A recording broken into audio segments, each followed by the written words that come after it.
Hello, my name is Joe and welcome to my channel. So guys, this is it. RWBY Volume 9 has officially come to a close. You know what that means? We're back in the hiatus again. And people are already in the weird part of the hiatus. What is a yactus? Why? Just, why are you like this? It's time to stop. But beyond my impending mental breakdown with this fandom, it also means that it's time for me to do my first ever full volume review. This was a pretty significant volume with a lot of good and a fair bit of not as good. So I thought it'd be a good idea for me to look back and see how good this volume actually was. Before I start though, I will say that this is all based on my own opinion, and if you really want to know how you like it, then the only way to do that is to watch it. Regardless of what any reviewer tells you, only you are able to determine what is actually good in your eyes. But you didn't come here for a spiel about forming your own opinions, you came here for the most important opinion, mine, which I am happy to provide. So first off, I'm going to give you a very short non-spoiler review. In my opinion, this is the best volume of RWBY yet. The writing is some of the strongest we've had, the visuals are the best we've had by far, and it really did hit some pretty resonant emotional beats. However, that is not to say that it is perfect. To me, it felt a little slow at the start and kind of rushed toward the end. Along with that, there is some pretty heavy subject matter that is covered, so if you are someone who struggles with mental health, I would recommend you might look into that to see if it seems like something you can handle before actually watching. Still, there is some really good stuff in there, but I can't really cover that until we get into the spoiler review. So if you want to go in blind, now's your chance to get out of here. We all good? Cool. So first off, we're going to cover the season in a broader sense. But to keep from this section being too rambly, I decided to break it down into 2-episode chunks. Which worked out because every 2 episodes of this volume kind of work together thematically. Starting with episodes 1 and 2, I felt that this was actually the weakest part of the season. While this section is very important to introducing the heroes to the world that they've fallen into and introducing the main conflict of the volume, being RWBY's mental struggles and imposter syndrome, I couldn't help but feel that these episodes overall were a little bit slow. That, by itself, isn't a problem. I think slow episodes are actually really important to make it so the audience doesn't feel like they're just being rushed from one narrative beat to another. The issue comes with later episodes in the volume feeling like they might have been a little bit rushed, and like the vital moments in those episodes could have used more time to breathe. It just makes it feel a little bit like these first couple of episodes could have been sped up a little bit to have more time for that. But honestly, I don't know how production works, so I don't know if that could have been a thing that helped, or if it just would have made these episodes feel rushed as well. It also probably just didn't help that I had seen most of the first episode already through the various clips and trailers that had been released. And even with those aspects, I think that this section of the volume did have some really good parts as well. This is where we start seeing one of the best parts of the volume in my opinion, which is the really expressive faces on our characters, which were so fun to see all throughout the volume. And like I said, this section is very important for setting up what comes next. Next up, in episodes 3 and 4, we get the introduction of the Curious Cat, our primary villain for this volume, and we start seeing the more abstract threat the Ever After can pose to our heroes. It's not just the Jabberwocker and things that can pose a physical threat, but they can be shrunken down, or they can be drugged to talk to their past selves. This is where the volume really starts getting good for me. Episode 3 had a great action sequence in a really interesting set piece, and Episode 4 had this wonderful full circle moment calling back to Team RWBY's discussion of what their goal is in being Huntresses from all the way back in Volume 2. I think that the cat's introduction actually works really well here because they were set up as a benevolent figure, but there was enough questioning to it that it wasn't really a surprise when they ended up doing the heel turn. The only criticism I would really give this section is, again, it feels a little bit slow, particularly with how expansive the Ever After seems and us only getting through a couple of sections in what is basically half the season. Now, obviously we don't end up going through all the sections, so that doesn't really affect it, but it did give off that feeling when I was first watching it, because I didn't know how much of the Ever After we were going to get to explore. Moving on to the halfway point of our season, and I personally find this to be one of the 2 strongest sections of the volume. We get the introduction of the blacksmith and the reintroduction of Jaune, now much older. Which, I have a lot to say about what was going on with Jaune this volume, but I'm gonna save that for a section along with RWBY and Neo. But I felt that all of this was really strong. The reintroduction of the idea of weapons being an extension of ourselves with the blacksmith was really cool to see. And it was really cool seeing from Jaune's POV like we saw from RWBY earlier in the season.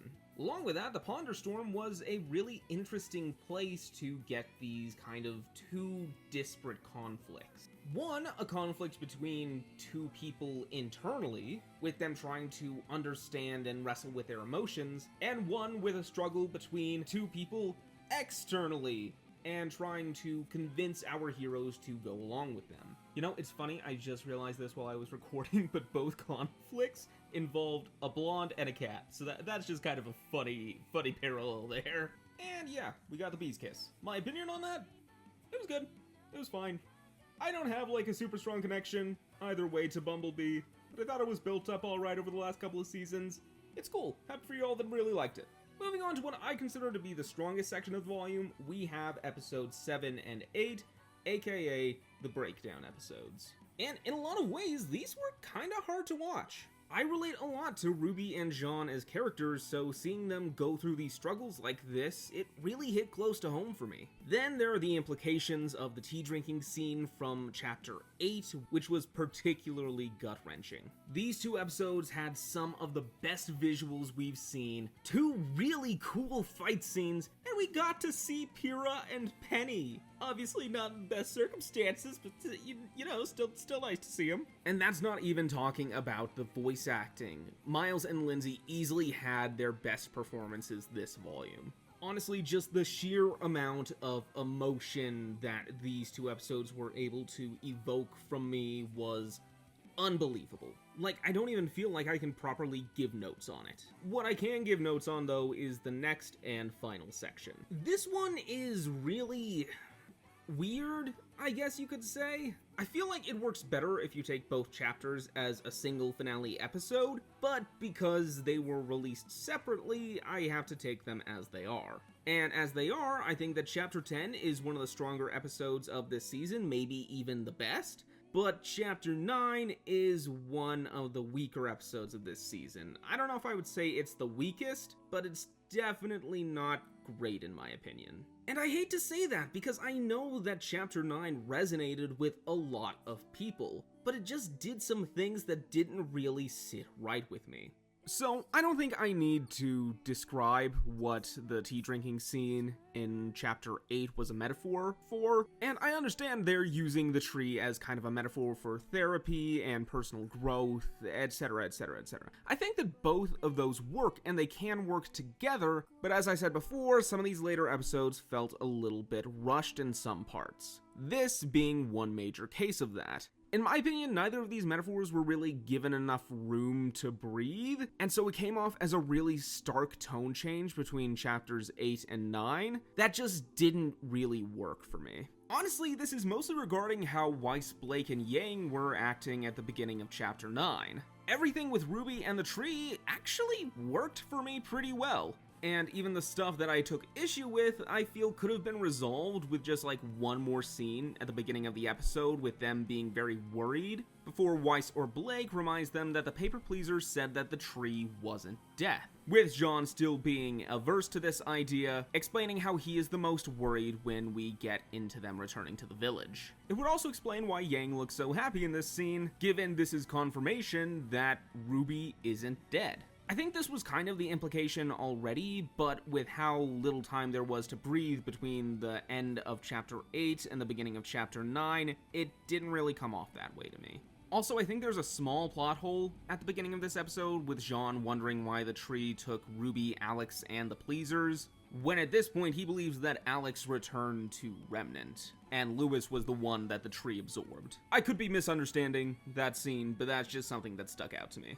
While that beginning scene of this section was something I really wasn't a fan of, the rest of the section was pretty great. The visuals were easily the best in the series so far, the action was great, and the lore drops were so cool to see. I mean, we got to see Summer! Come on! And I really do think that the overall resolution of the volume and RWBY's arc worked really well. I'll talk more about that in the section where I'm talking about Jaune, Neo, and RWBY as characters and how they were handled this volume, but I disagree with what I've seen quite a few people saying about her not growing at all. But again, I'll cover that when I get to that section. I will say though, regarding that, I do think that it was kind of a dropped ball to not have a verbal resolution between RWBY and Yang and RWBY and Jaune. They can cover that in Volume 10, but I feel like it should have been here. I just feel like it's something important that I worry about being dropped because of whatever happens immediately at the start of Volume 10. But I digress. So while this final section did have some pretty hit or miss aspects, I do think as a whole it is really strong, and I just wish that they'd had more budget so that they could have given those few moments that I had issue with more time to breathe. The next thing I want to talk about is the music.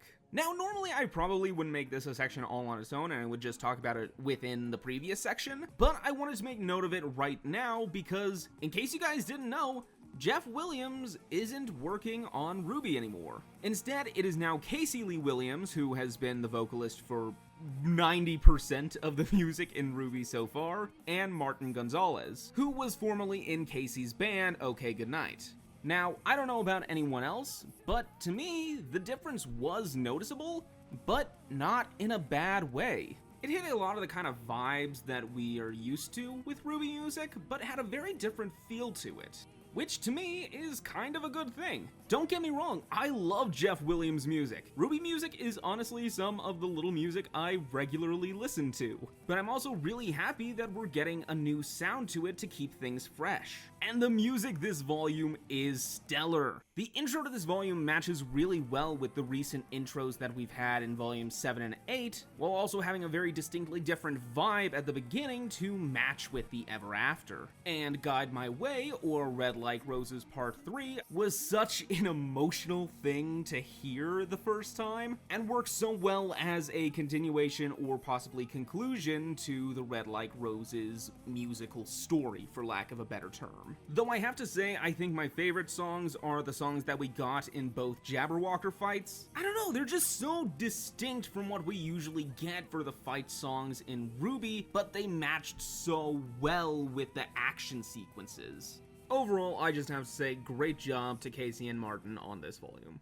Next up, I want to talk about Neo, RWBY, and Jaune, because those were the three that really had the major arcs this season, I guess. I'll go through Neo first because that's probably going to be the quickest. I liked what they did with Neo this volume. I think that it had a lot of cool stuff, especially with us actually being able to hear Neo's thoughts through the voices of her illusions. But like a lot of the other things in this volume, I feel like we could have used more time with her because she just kind of showed up earlier in the volume, and then we had a couple of episodes with her being the primary antagonist. I think it's kind of tough because they didn't want to spoil the big reveal of seeing all the past characters that you get in Chapter 8, but with Neo showing up so little before that, I don't know, it just felt a little bit too quick to me. Also, I'll say, while I think that Neo had a very good resolution, I did not have any sympathy for her in the entire last 2 episodes. Like, she psychologically tortured RWBY, so yeah.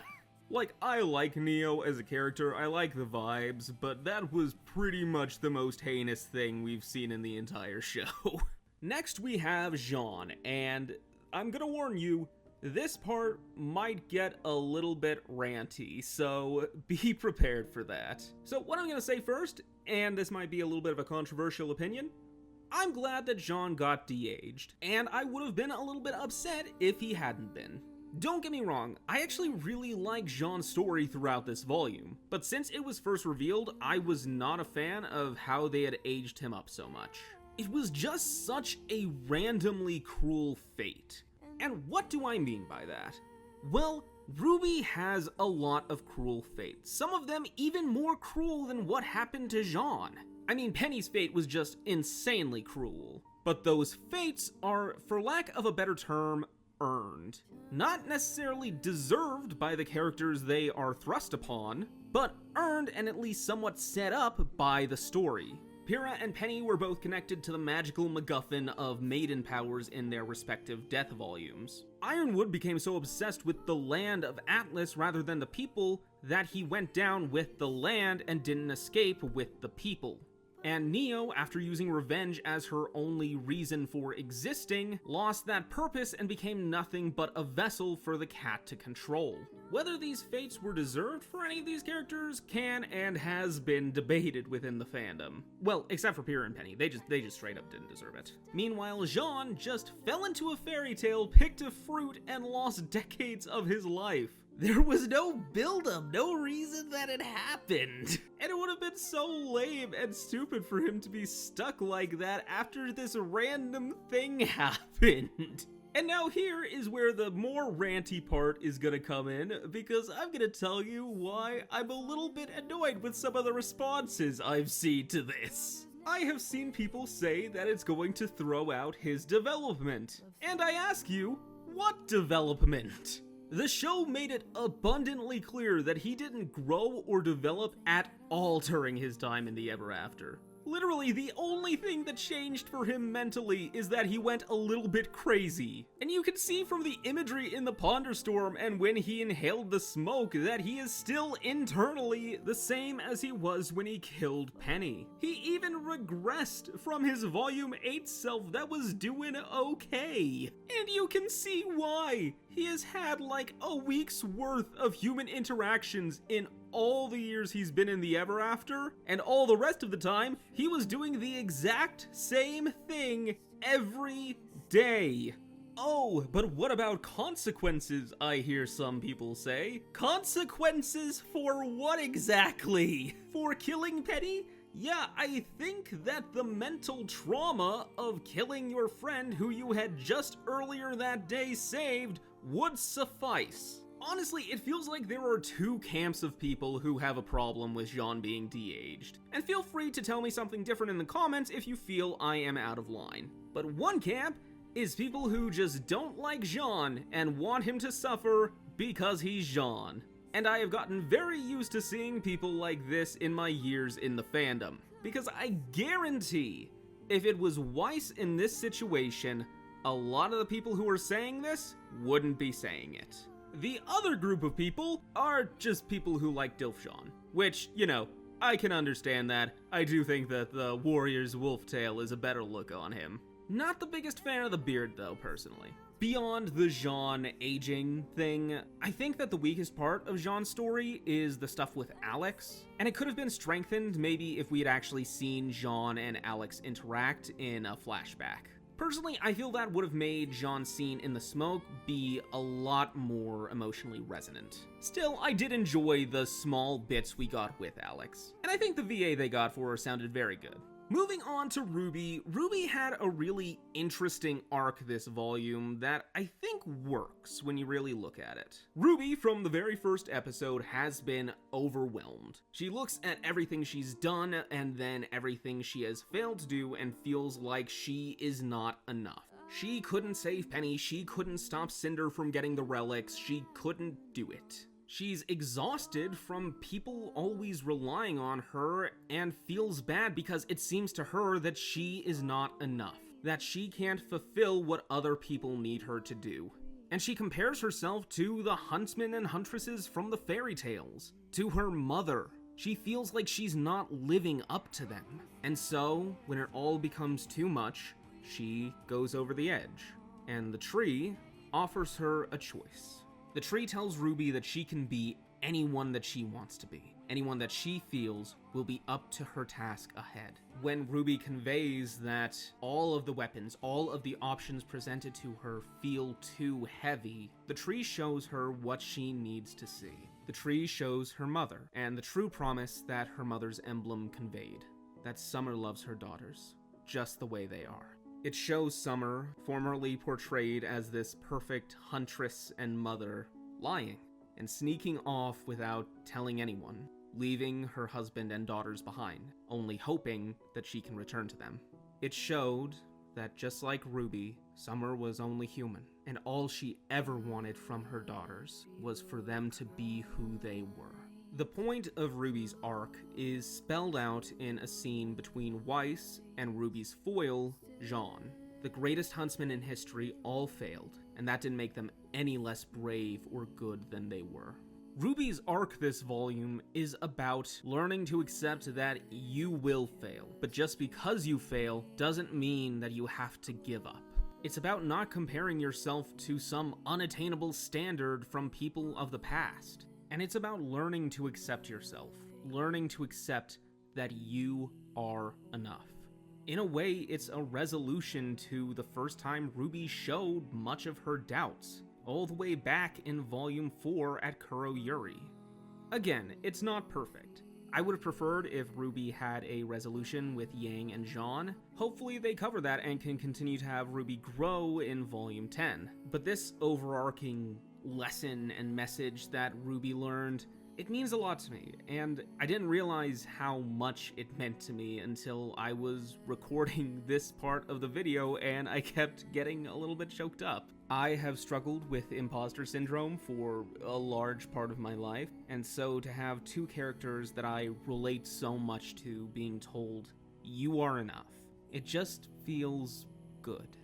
So overall, in my eyes, there were three major cons to this volume. It being a bit too slow at the beginning and a bit too rushed at the end, the tone being a little inconsistent for my tastes, but only one really major case where it took me out of the story, and overall just not having quite the runtime for the amount of story they wanted to tell. I even would have liked more time with the cat as a villain, because we only really got that for 2 episodes. 2.5 maybe. But to make up for that, we got really good animation, stunning visuals, some of the best voice acting in the series, and a really emotionally resonant catharsis at the end of the volume. It wasn't perfect, but damn if it wasn't pretty beautiful.